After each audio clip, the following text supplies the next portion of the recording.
Why, hello there, and welcome to Commissioner in a Car. Today is Tuesday. We are in December. I think it is December 15th. And just about a little over 2 weeks away from, well, about a week away from Christmas, a little bit over a week away from Christmas.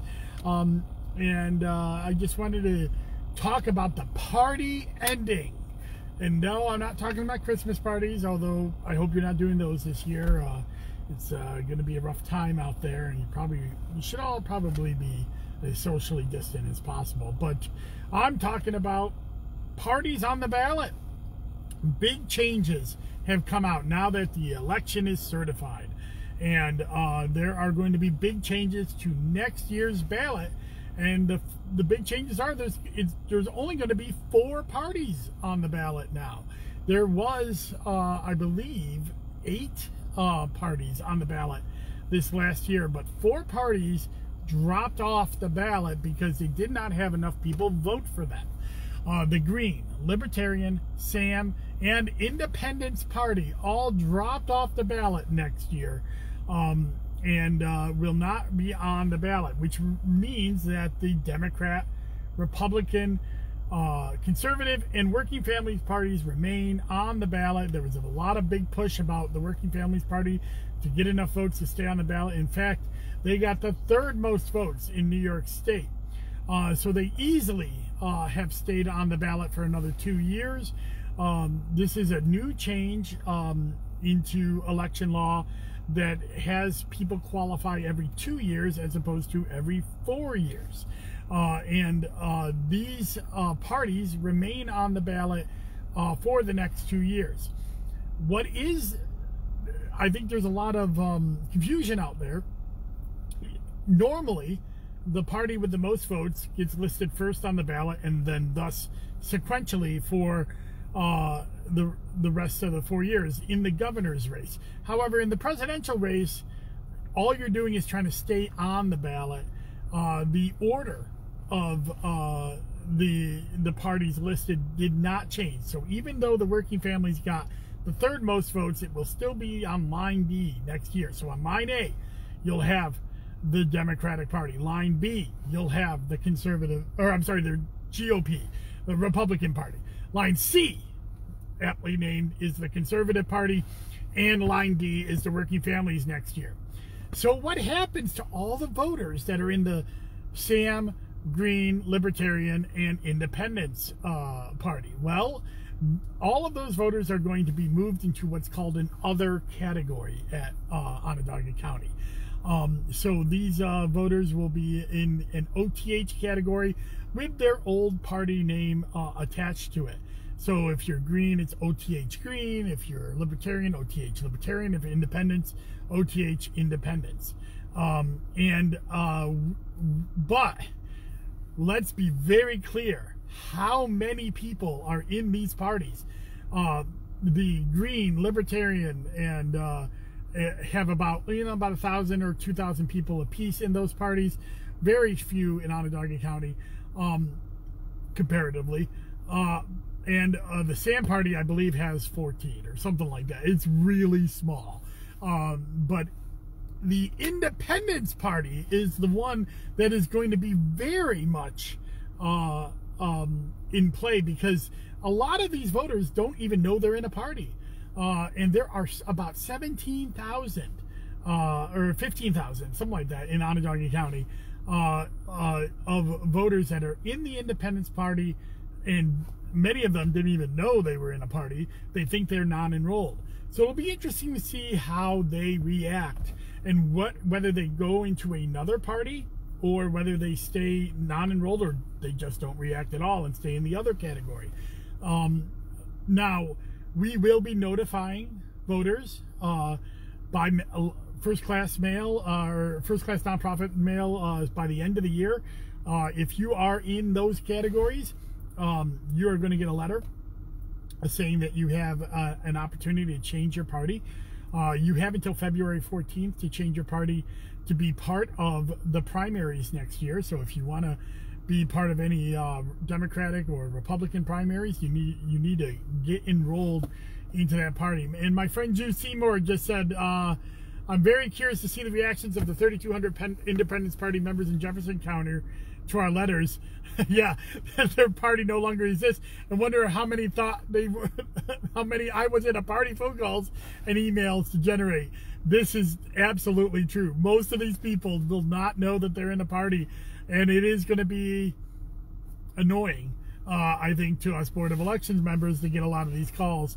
But there is ways to change your party. You can do it online through the MyDMV or by mailing in a voter registration. So if you think you're in one of those parties, check it out. You're going to be getting a letter very shortly in the next couple of weeks saying that in Onondaga County. So these parties no longer exist as official parties. Doesn't mean that they don't exist as parties. I know the Green Party and Libertarian Party have very dedicated members, and many of them will continue to go out and pass petitions as independent bodies now. They'll be doing it not as designating petitions for established parties, but as independent bodies, and we'll see how that goes for them for the next 2 years. Now in the governor's election in 2022, that is where we determine many different things. The order of the ballot is so depending on how many votes you get on an individual line, the order of the ballot. If you're a member of a party committee, that's where your weighted vote comes into play. So the number of people voting on the line in the governor's race is your weighted vote inside party, and that's what you use to determine candidates inside of a party committee. The Board of Elections makeup is made up in the governor's election. It's people think it's just Democrat and Republican. No, it's actually bipartisan, and it's the top two parties. So if the conservative or working families got more votes than the Republican party, then they could be elections commissioners and have election inspectors with that party affiliation. So we're gonna see what happens in that governor's election. Now, that has not really ever come to a point where it's been close in many years, although there was a time several years ago, about 20-30 years ago, where it looked like the conservatives might be able to catch the Republicans, and there was but it didn't happen. I can't remember what election that was in, but it was in an election, so it was talked about. But it's probably unlikely that will happen.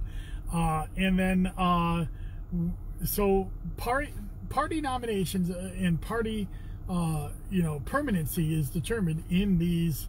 Oh, Herb London. That's right. Michael Hunter said Herb London's race. Michael, do you remember what year that race was? Now I'm really testing you, Michael. If you can tell me that, then you get a gold star for this commissioner in a car. That was the race where last was thought it didn't end up being that close, but it was thought that it was possible that the conservatives could catch the GOP. We'll have to see what happens 2 years from now, and I will, be around to tell you about it, because I was reappointed as a commissioner, and I will be here for the next 2 years if you'll have me. So that is happening now as well. So what else is going on here at the Board of Elections? Well, there's a lot. People don't realize how much work goes into the post-election process, because even though we're certified, now we've had to enter in all the voter registrations from all the court orders and the affidavit ballots that actually grew our voting pool to over 309,525 or so voters that were actually voting on election day, because so many people that came to the polls that weren't registered, or they were registered in other counties, transported their registration into our county, and now they are registered in our county. So I'll actually be doing tomorrow, if I have enough time later today, which I hope to later tonight, writing an article about voter turnout in Onondaga County. It'll be on my Tumblr blog, and I'll post it on, of course, all my social media feeds. It'll be part of my Wonky Wednesday series, and I'm going to do a deep dive into voter turnout, which areas of the county did well, which areas of the county did not do so well, and how voter turnout this year compared with previous years and previous presidential years. I'm only going back to 2008 because I don't have records before 2008 readily available. I'd have to go into the archives and pull them out of boxes, and I don't have time for that. But we'll give a good deep dive on this, and we'll really be able to take a look at how turnout was in Onondaga County. And I hope to get back to my weekly Wonky Wednesday feature this year and writing up something with a little bit more data intensive. So if you're into data and you're into stuff in Onondaga County, check that out. That'll be tomorrow. On Thursday, I'll be airing another Zoom with Zarni with Susan Lerner of Common Cause. We had a great conversation about the independent redistricting law that is about to be passed in the city of Syracuse. This has been a multi-year journey for her as well as myself and other activists, and we're really excited to see that law passed on Monday. And on Wednesday there will be a Common Council study session that's the Common Council has this great web feature that all of their, even though they're on WebExes, even if they were in the Common Council chamber, you'd be able to watch it live, but they're not because of COVID. But the WebEx feature, you'll be able to watch the study session when they're talking about this law, and I'll post that link here, and I'm sure Fair Maps as well will post it, so check that out. So on Thursday, Zoom with Zarni with Susan Lerner talking about independent redistricting, and then on Sunday I'll have a Zoom with Zarni with David Drayson, who is a SU law professor, and we'll be talking about the legacy of all these litigations that President Trump did in this election. And we'll continue working here at the Board of Elections. I know many of you are inspectors. You're looking for your check that should be coming out sometime in the next day or two, or maybe a couple of days. It's already been sent down to the county and it's been approved. And we were a little behind because of COVID, so we're sorry about that. But we have put that processing in, and those checks should be going out shortly. Then I know many of you are asking about what's going to happen with petitioning next year. It's a good question. I don't know. That's my answer right now. But we are having discussions with the legislature and the governor's office. When I say we, county commissioners throughout the state are having these discussions, because we know that that's important, and that's something that we need an answer on pretty quickly, because petitions will start on February 23rd. Now, I know a few of you had some questions that you posted on my Facebook page and Twitter. Bob Andrews did ask, where did each of the parties end up in terms of vote totals for ballot lines last year? I kind of answered that at the beginning. That's Democrat number 1, Republican number 2. Working Family had the 3rd highest vote total, but they will be appearing on line B because they don't change orders. And Conservative had the 4th highest total, but they will stay on line C. Jeff Wygant asked how I feel about moving to Goto. I'm not sure if he was asking for this for me or Dia Carabal, who was also talking in the thread. Funny story, I lived in Goto for 1 year. My sophomore year of high school, I lived on Cross Lake, New York, and I loved that place. Loved that year of my high school. One of the best years of my high school experience was in Goto, New York. It is sad to see that Goto, New York is being represented by that, racist, misogynist legislature. It's too bad to see that Auburn and Cuyahoga County has to put up with that. But it is what it is, and hopefully,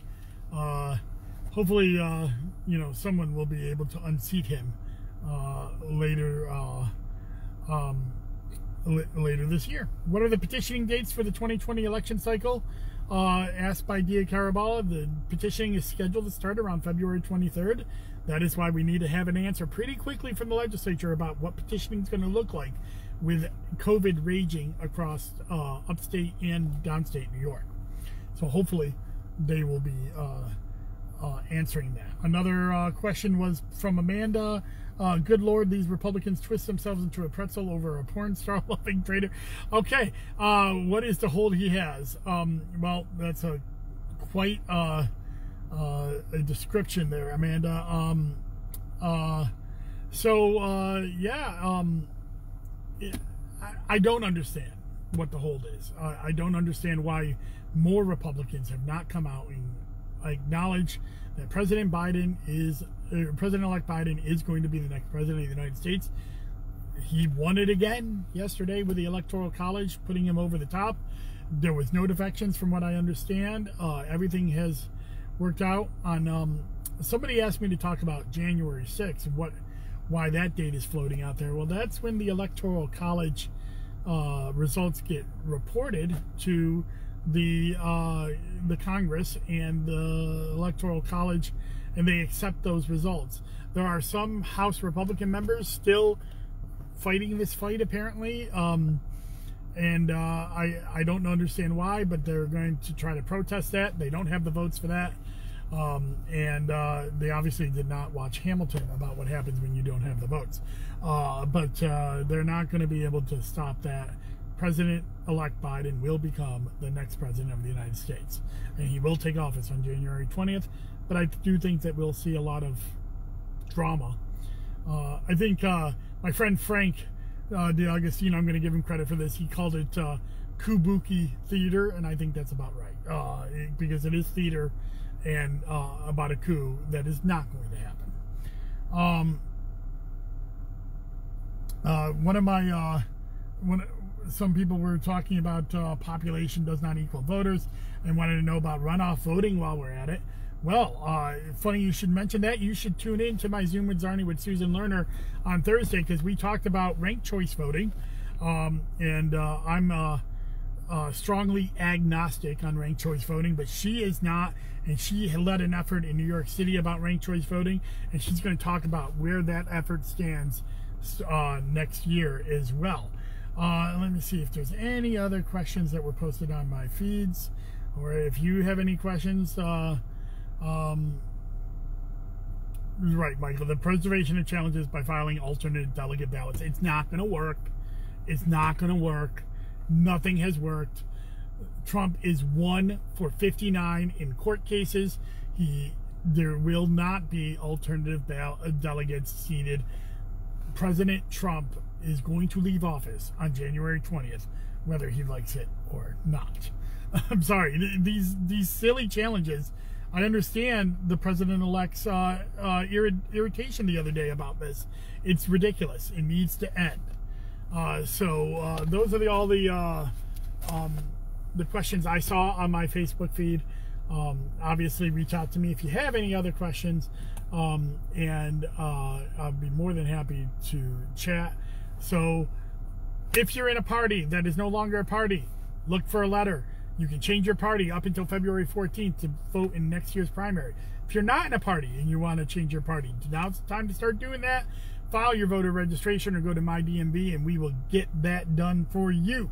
On Thursday or on Wednesday, Syracuse Common Council will have a study session on the Syracuse independent redistricting law that has been championed by Fair Map CNY and Common Cause New York.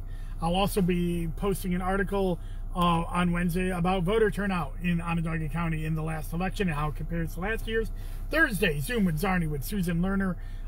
It'll be posting in the morning, and we have a great discussion about the independent redistricting law and also ranked choice voting and other legislative changes that we need to see next year. And then on Sunday, I'm having another Zoom with Zarni with David Dreisen, who is the SU law professor, and we're going to be talking about the legacy of all this litigation that has happened and whether there has been lasting damage to our democracy because of all this litigation, and what we can do to fix it in the future. So thank you very much for stopping by, I'll see you again all over the top. Oh, I'm not stopping. I'm going to keep doing this because while COVID is raging, this is the best way to get out information. So if you like this, please share it. Let other people know about it. Share it on on Twitter, on Facebook. I've put it on YouTube now,